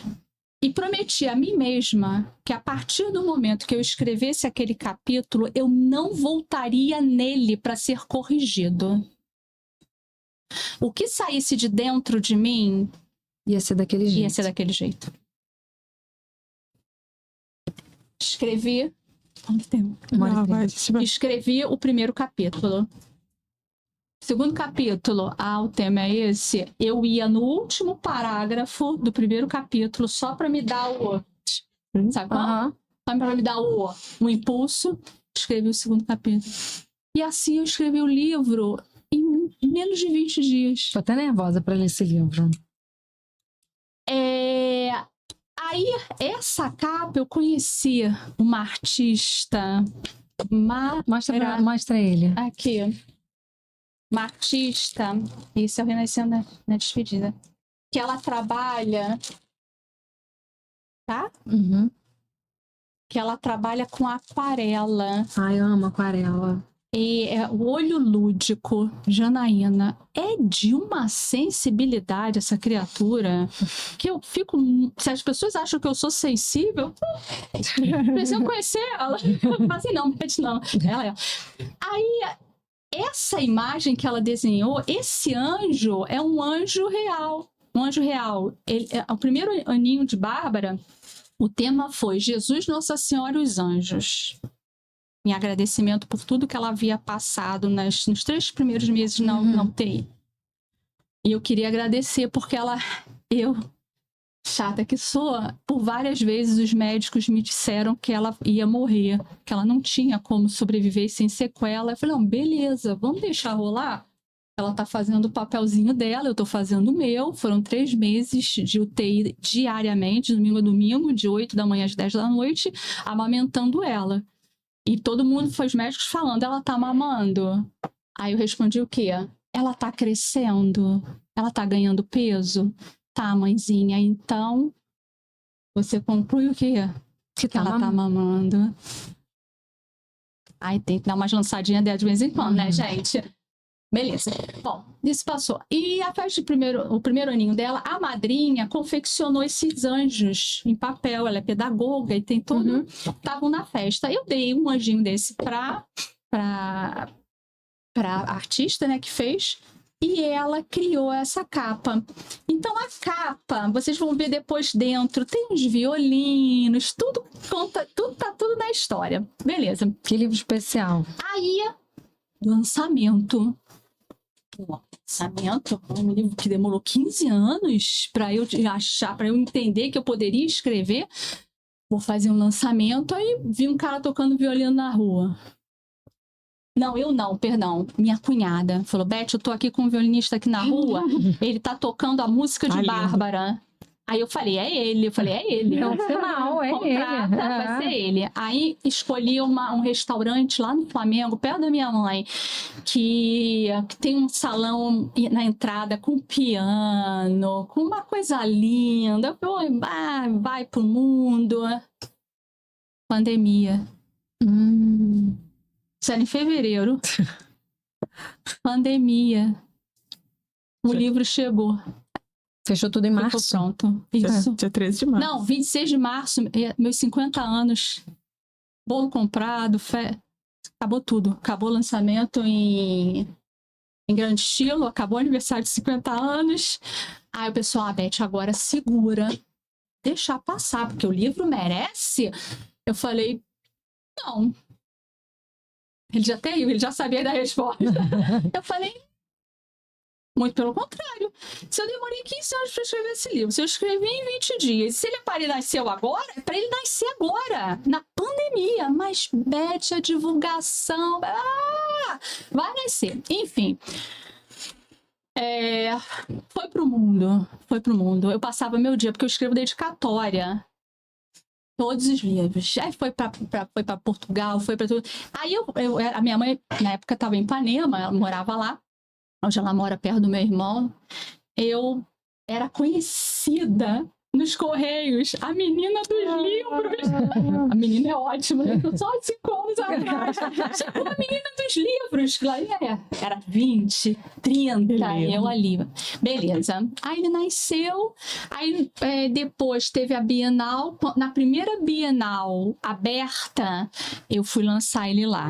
Que lindo. Foi lindo, lindo, lindo, lindo. Beleza. Aí a Janaína virou para mim e falou assim, Beth, minto, eu fazia parte da consultoria da High Talent Gang, que eu era consultora parceira da Raquel, da empresa dela, da consultoria dela, e na pandemia ela falou, Beth, você escreve uns textos para o site, perdão, para o Instagram? Falei, tá, qual é o tema? Esse tema. Eu ia e escrevia. Beth, você escreve bem. A gente já viu pelo livro, você escreve bem, você escreve bem, você escreve bem, você escreve bem. Aí ela virou para mim e falou assim, Beth, por que você não escreve e manda para o mundo as suas, né? Falei, não, gente, que isso? Eu era a minha voz. Olha só, a gente falou até aqui da voz externa te dizendo não. Então, cuidado que nós temos as nossas vozes internas dizendo não, tá? Não vamos botar toda a culpa no coleguinha, na coleguinha do...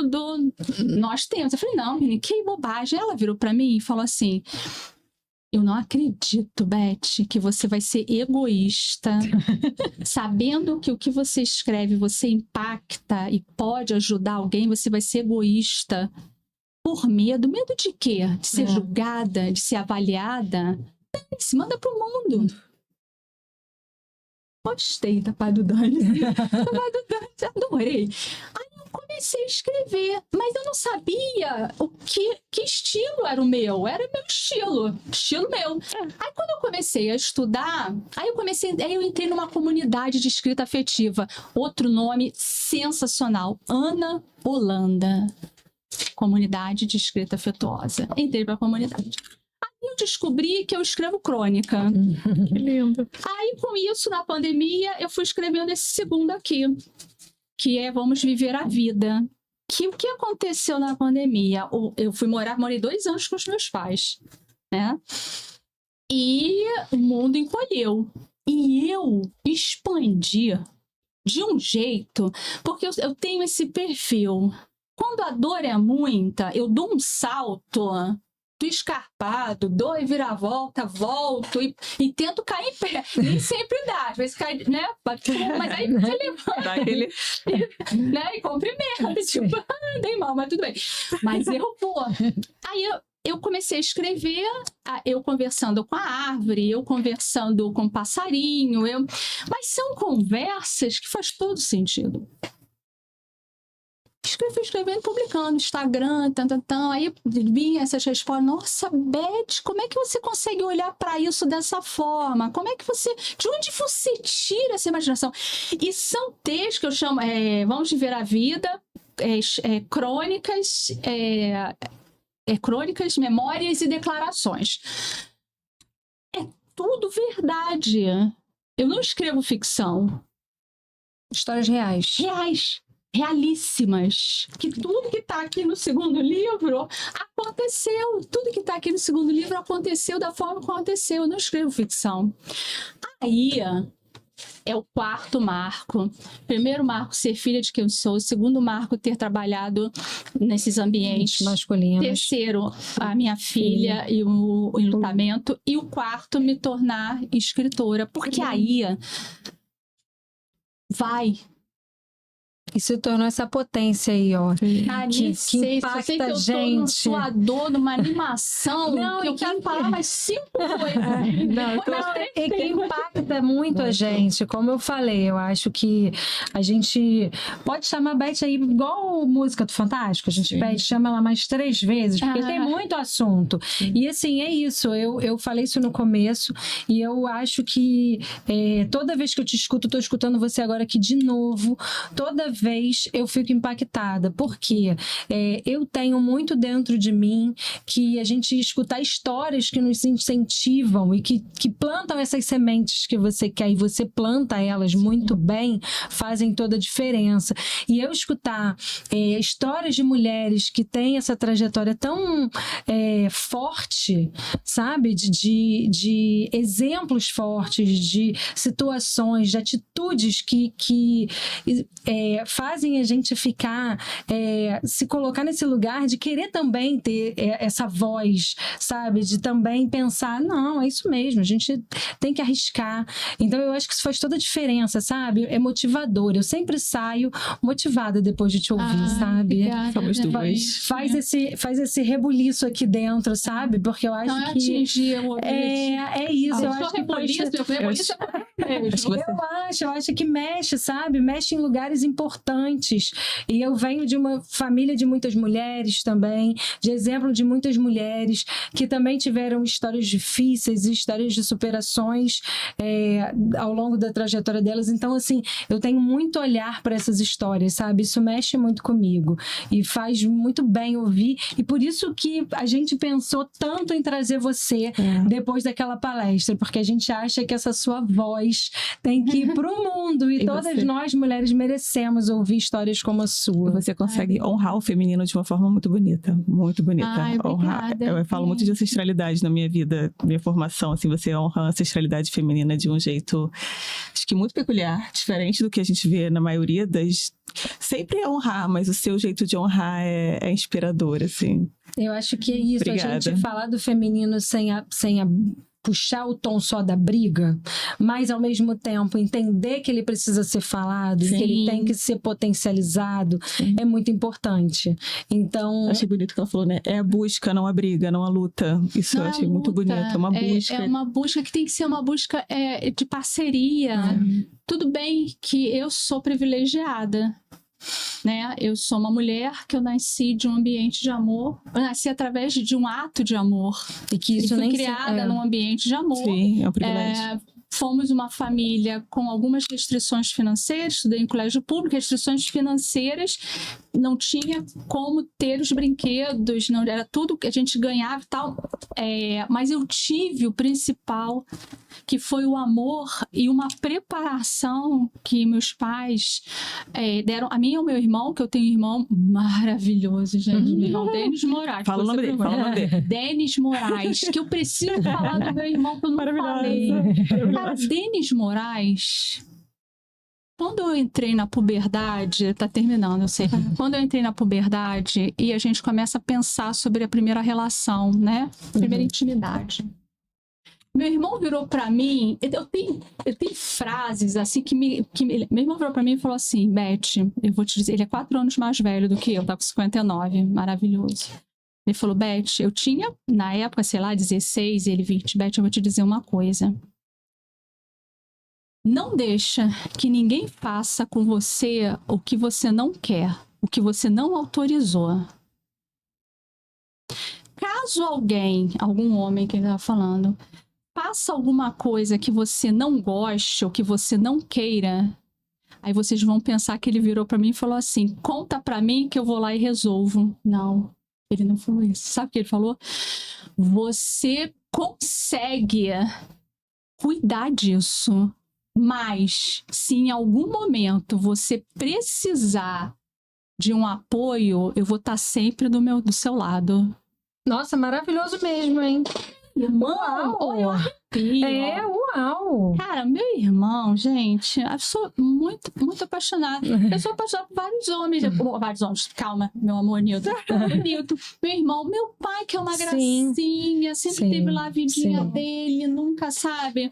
E minha mãe, que um dia virou pra mim e falou assim: esses pilares são tão importantes, cara, né? Família. Família. Independente do modelo, família.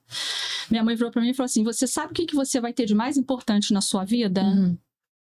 Cara, quando a minha mãe presta toda a atenção do mundo, abre o orelhão, fala o seu nome. Não suje ele. Sim.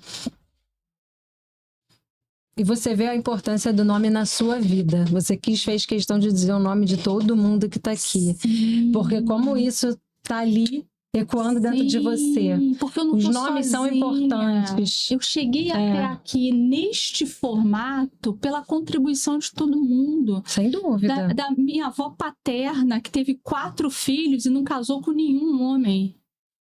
Essa história, eu tenho mulheres bem porretas na minha vida. A minha avó paterna, ela ficou grávida do primeiro, só que o cara que engravidou ela engravidou uma menor. E na época eu tinha que casar com a menor. Então ela teve um filho sem pai. Engravidou do meu pai, teve o meu pai. E o pai do meu pai, que por sinal se chama Vasco da Gama, olha só pra aí, são coisas da vida. Engravidou minha avó do segundo e duvidou que o segundo fosse dele.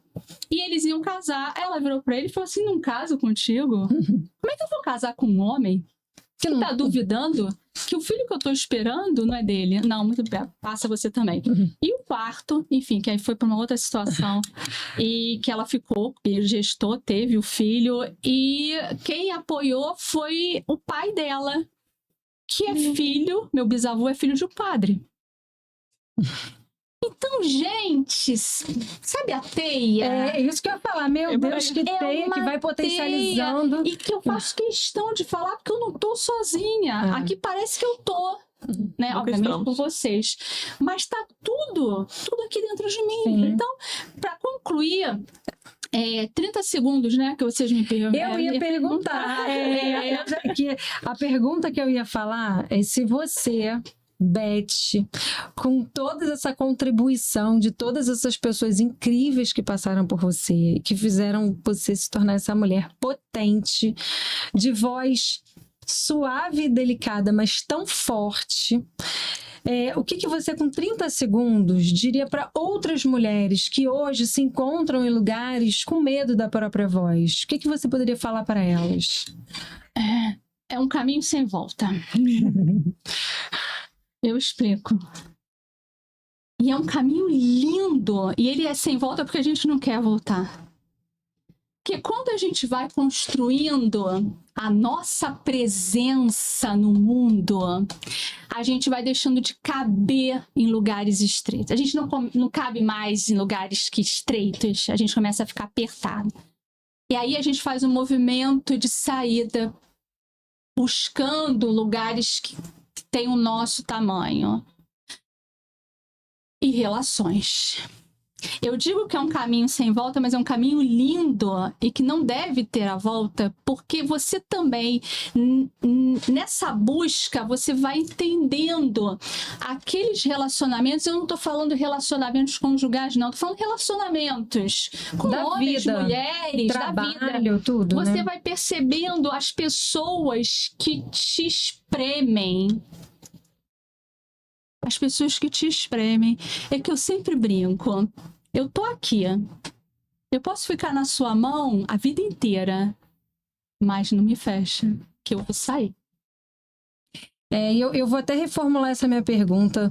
Não é para as mulheres, são para as pessoas que estão vendo, porque isso não é só para mulher. Não. Isso é para todos, sabe? São para todos. Eu falei mulheres porque a gente aqui falou muito sobre mulheres, mas eu acho assim, depois que você foi construindo a sua resposta, eu fiquei, não são as mulheres que precisam entender isso, são para todos. Todo mundo. Então, criar a sua história, é você construir o seu enredo, ser você a pessoa que fala com a sua voz. Eu vou voltar, né, falando, a pessoa fala, vai falar de voz de novo, claro, eu tô comunicando. Tem virtual, tem fisionômico, tem postura, porque eu falo com tudo, né? Eu sou dessa pessoa. Mas, cara, é isso, vai. Tenta, vai pouquinho, mas vai. Nossa, tem tanta técnica para isso. Ai, que vontade de abraçar muita gente. Essa trilha sonora é só nossa, né? Sim. Só a gente pode construir ela.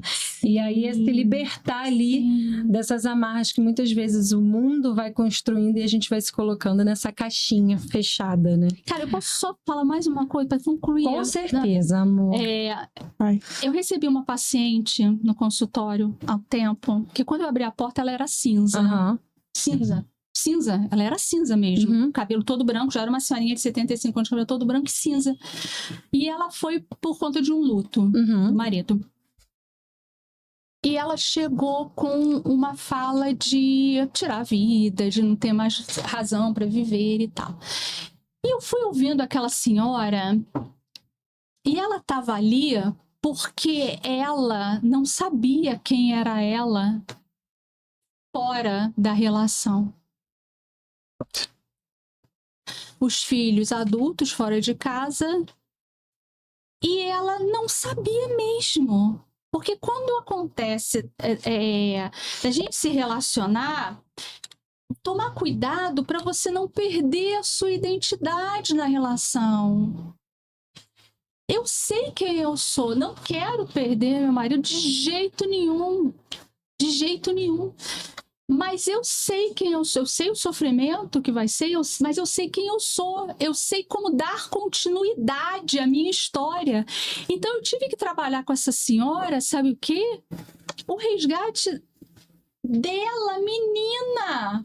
E ela ia se emocionando quando ela ia vendo que ela é uma pessoa. Que ela é uma pessoa.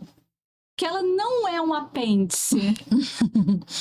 Ela é uma pessoa. Enfim, foram 6 meses.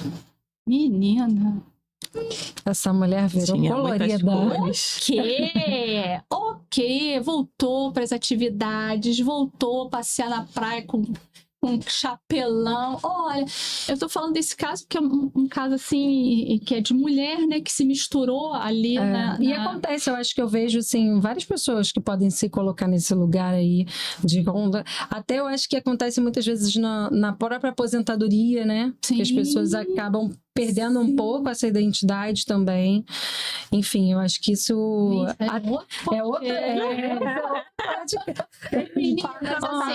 Agradecer. Obrigada, você. Agradecer demais. Maravilhosa. Agradecer a oportunidade de estar aqui, de poder sair um pouco ali do meu cotidiano e tal, e estar num lugar onde de alguma forma eu possa chegar e atingir um outro público, que é o público de vocês, que eu também faço parte. Sempre essas oportunidades para mim são oportunidades que jamais eu diria um não. Falou, que linda. Foi, fala bem. Falou muito bem. Falou muito bem. Olha, eu espero que para vocês tenha sido tão grandioso quanto foi para mim e para Ju, porque a gente já tinha escutado essa pessoa incrível e foi novamente maravilhoso. De novo, mas é sempre diferente, né? Sempre toca em lugares diferentes. Eu ri minha prova d'água, gente. Então, assim, curtam, comentem, encaminhem esse inscreva. episódio para outras pessoas, que tem muita história rica aqui, que pode ser fundamental para a vida de várias pessoas. Então, sigam a Beth em rede social, que vai ser um prazer ter vocês aqui, viu?